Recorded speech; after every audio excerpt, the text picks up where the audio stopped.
شروع اللہ کا نام لے کر جو بڑا مہربان نہایت رحم والا ہے۔ الف لام میم، یہ حکمت کی بھری ہوئی کتاب کی آیتیں ہیں، نیکوکاروں کے لیے ہدایت اور رحمت، وہ جو نماز کی پابندی کرتے اور زکوٰۃ دیتے ہیں، اور وہی ہیں جو آخرت کا یقین رکھتے ہیں، یہی اپنے پروردگار کی طرف سے ہدایت پر ہیں اور یہی کامیاب ہیں۔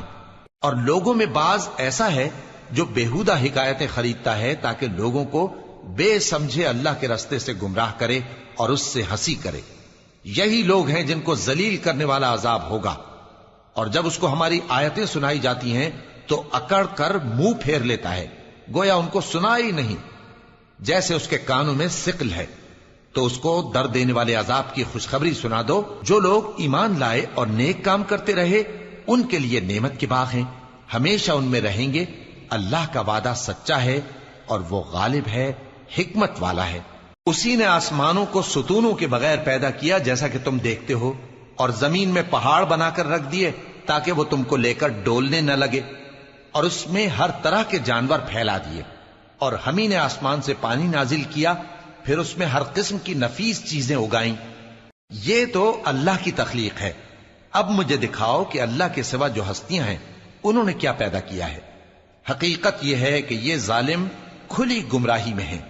اور ہم نے لقمان کو دانائی بخشی کہ اللہ کا شکر کرو، اور جو شخص شکر کرتا ہے تو اپنے ہی فائدے کے لیے شکر کرتا ہے، اور جو ناشکری کرتا ہے تو اللہ بھی بے نیاز ہے، لائق حمد و ثنا ہے۔ اور اس وقت کو یاد کرو جب لقمان نے اپنے بیٹے کو نصیحت کرتے ہوئے کہا کہ بیٹا، اللہ کے ساتھ شرک نہ کرنا، شرک تو بڑا بھاری ظلم ہے۔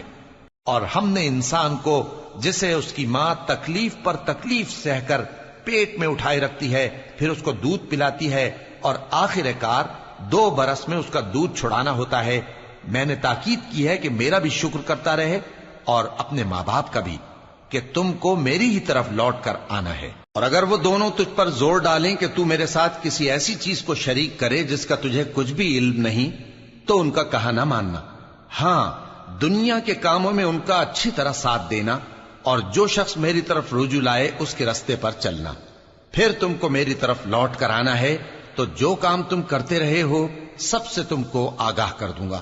لقمان نے یہ بھی کہا کہ بیٹا، اگر کوئی عمل چاہے رائی کے دانے کے برابر بھی چھوٹا ہو، اور ہو بھی کسی پتھر کے اندر یا آسمانوں میں مخفی ہو یا زمین میں، اللہ اس کو قیامت کے دن لا موجود کرے گا۔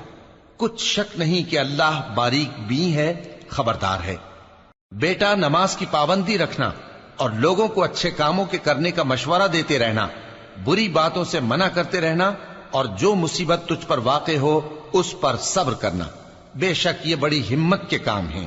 اور تکبر کرتے ہوئے لوگوں کے سامنے گال نہ پھلانا اور زمین میں اکڑ کر نہ چلنا، اس لیے کہ اللہ کسی اترانے والے شیخی خورے کو پسند نہیں کرتا۔ اور اپنی چال میں اعتدال کیے رہنا، اور بولتے وقت ذرا آواز نیچی رکھنا، کیونکہ بہت اونچی آواز گدھوں کی سی ہے، اور کچھ شک نہیں کہ سب سے بری آواز گدھوں کی ہوتی ہے۔ کیا تم نے نہیں دیکھا کہ جو کچھ آسمانوں میں اور جو کچھ زمین میں ہے سب کو اللہ نے تمہارے قابو میں کر دیا ہے، اور تم پر اپنی ظاہری اور باطنی نعمتیں پوری کر دی ہیں۔ اور بعض لوگ ایسے ہیں کہ اللہ کے بارے میں جھگڑتے ہیں، نہ علم رکھتے ہیں اور نہ ہدایت اور نہ کتاب روشن۔ اور جب ان سے کہا جاتا ہے کہ جو کتاب اللہ نے نازل فرمائی ہے اس کی پیروی کرو، تو کہتے ہیں کہ ہم تو اسی کی پیروی کریں گے جس پر ہم نے اپنے باپ دادوں کو پایا۔ بھلا اگرچہ شیطان ان کو دوزخ کے عذاب کی طرف بلاتا ہو تب بھی۔ اور جو شخص اپنے آپ کو اللہ کا فرما بردار کر دے اور نیکوکار بھی ہو تو اس نے مضبوط کڑا تھام لیا، اور سب کاموں کا انجام اللہ ہی کی طرف ہے۔ اور جو کفر کرے تو اس کا کفر تمہیں غمناک نہ کر دے۔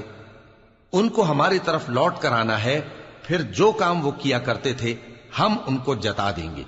بے شک اللہ دلوں کی باتوں سے بھی واقف ہے۔ ہم ان کو تھوڑا سا فائدہ پہنچائیں گے، پھر عذاب شدید کی طرف مجبور کر کے لے جائیں گے۔ اور اگر تم ان سے پوچھو کہ آسمانوں اور زمین کو کس نے پیدا کیا، تو بول اٹھیں گے کہ اللہ نے۔ کہہ دو کہ اللہ کا شکر ہے، لیکن ان میں اکثر سمجھ نہیں رکھتے۔ جو کچھ آسمانوں اور زمین میں ہے سب اللہ ہی کا ہے، بے شک اللہ بے نیاز ہے، لائق حمد و ثنا ہے۔ اور اگر یوں ہو کہ زمین میں جتنے درخت ہیں سب کے سب قلم ہو اور سمندر کا تمام پانی سیاہی ہو اور اس کے بعد 7 سمندر اور سیاہی ہو جائیں تو اللہ کی باتیں یعنی اس کی صفتیں ختم نہ ہوں. بے شک اللہ غالب ہے، حکمت والا ہے. اللہ کو تمہارا پیدا کرنا اور جلا اٹھانا ایک شخص کے پیدا کرنے اور جلا اٹھانے کی طرح ہے. بے شک اللہ سننے والا ہے، دیکھنے والا ہے. کیا تم نے نہیں دیکھا کہ اللہ ہی رات کو دن میں داخل کرتا ہے اور دن کو رات میں داخل کرتا ہے، اور اسی نے سورج اور چاند کو کام میں لگا رکھا ہے، ہر ایک وقت مقرر تک چل رہا ہے. اور یہ کہ اللہ تمہارے سب اعمال سے خبردار ہے. یہ اس لیے کہ اللہ کی ذات ہی برحق ہے، اور جس کو یہ لوگ اللہ کے سوا پکارتے ہیں وہ سب باطل ہے. اور یہ کہ اللہ ہی عالی رتبہ ہے، گرامی قدر ہے. کیا تم نے نہیں دیکھا کہ اللہ ہی کی مہربانی سے کشتیاں سمندر میں چلتی ہیں تاکہ وہ تم کو اپنی کچھ نشانیاں دکھائے؟ بے شک اس میں ہر صبر کرنے والے، شکر کرنے والے کے لیے نشانیاں ہیں. اور جب ان پر سمندر کی لہریں سائبانوں کی طرح چھا جاتی ہیں تو اللہ کو پکارنے اور خالص اس کی عبادت کرنے لگتے ہیں. پھر جب وہ ان کو نجات دے کر خشکی پر پہنچا دیتا ہے تو چند ہی لوگ انصاف پر قائم رہتے ہیں، اور ہماری نشانیوں سے وہی انکار کرتے ہیں جو عہد شکن ہیں، ناشکرے ہیں. لوگو اپنے پروردگار سے ڈرو اور اس دن کا خوف کرو کہ نہ تو باپ اپنے بیٹے کے کچھ کام آئے اور نہ بیٹا باپ کے کچھ کام آ سکے.